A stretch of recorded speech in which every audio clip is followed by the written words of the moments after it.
what I'm on about. That's what I'm on about.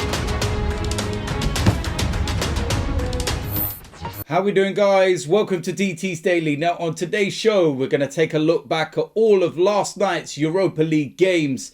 8 matches, 20 goals and plenty of talking points. I represent my fucking self. How we doing, guys? Welcome to DT's Daily. That's right.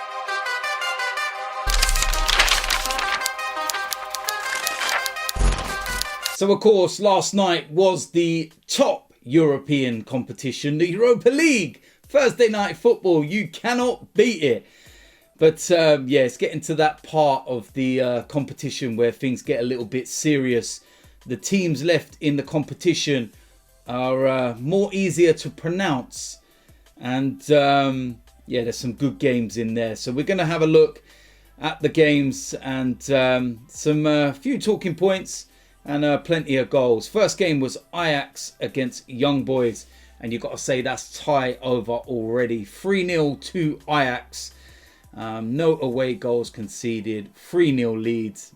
And I think that tie is as good as done. And Ajax, they're definitely a team that you're going to want to be careful of facing in the next rounds. That's for sure. Dinamo Kiev against Villarreal. And this was a 2-0 win away for home. From Villarreal, and yeah, that's a big result for them. And of course they are a team that I'm keeping an eye on, and they do worry me for very, very obvious reasons, not because of how good I think they are. You all know the reasons why. They've had a real tough time of late in, you know, La Liga, but oh, still got a sneaky feeling we're going to end up playing them at some point. Manchester United against AC Milan, probably the tie of the round. And this finished 1-1. And AC Milan with a massive away goal in injury time. But to be fair, they deserved it at the least. They were by far the better team. They've got a lot of injuries at the moment. No Zlatan or anyone else. But Manchester United, they've got a few injury problems themselves as well.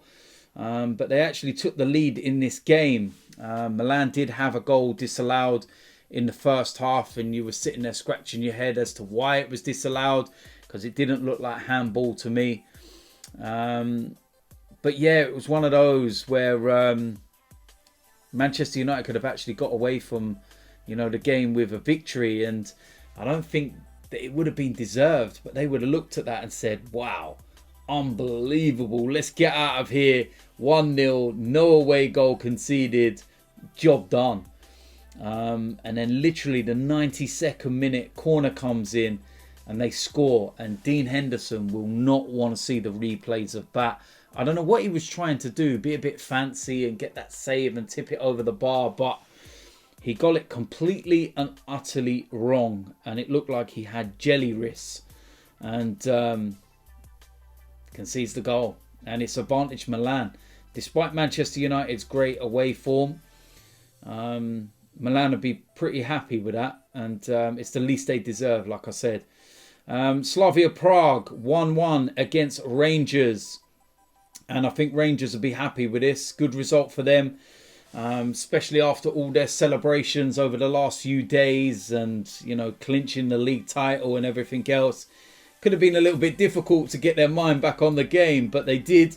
And they got that all-important away goal. And that could be, you know, massive for when they go back to Ibrox next week. And again, if they go through, it's one of those, you know, ties where you look at and you think that's a dangerous one, especially for an English team, because it would have that whole Battle of Britain feel to it. So, yeah, interesting. Granada against Molde. Of course, Molde were in the group that we were in. But I don't think we're going to be facing them again because it was a 2-0 win to Granada. No away goal conceded, and that's a very, very good night's work for them. And with all due respect to them, they're a side that you look at and think if they progress, you wouldn't mind facing them because you would get opportunities. But you've got to show them the respect they deserve. They're where they are for a reason. And it's a good win for them. Next game was Olympiakos against Arsenal. I've spoke about this in great length, but it was a 3-1 win to Arsenal. 3 away goals. Massive, massive away goals. That should well be the tie done and dusted. And, you know, if it is, we get to those quarterfinals, when you're looking at some of these first leg scores and who could well possibly go through, there's some big games in there. Oh, it gets really tasty. But we've done our job and we move on. It's simple as that. Roma against Shakhtar Donetsk. And again, this is probably a tie that is done and dusted. 3-0 to Roma. No away goal conceded. A bit like the Ajax tie. I think it's, you know, not going to be any different to that in the second leg. But an absolutely unbelievable collapse by Roma or Ajax. But Pellegrini, El Shaarawy and Mancini get the goals in this game. And yeah, it's tie over for me, to be quite honest with you. Roma are through. Can't see anything other than that, to be honest with you. Last game of the evening, it was Tottenham against Dinamo Zagreb. Of course, Tottenham were meant to be playing away from home, but given the fact that Arsenal, you know, were away as well, they can't have two teams playing at home at the same time next week, blah, blah, blah. So they swap it around. So they had their home tie, and they'll be very, very happy with this. It was a 2-0 win. So no away goal conceded. Harry Kane with a couple of goals.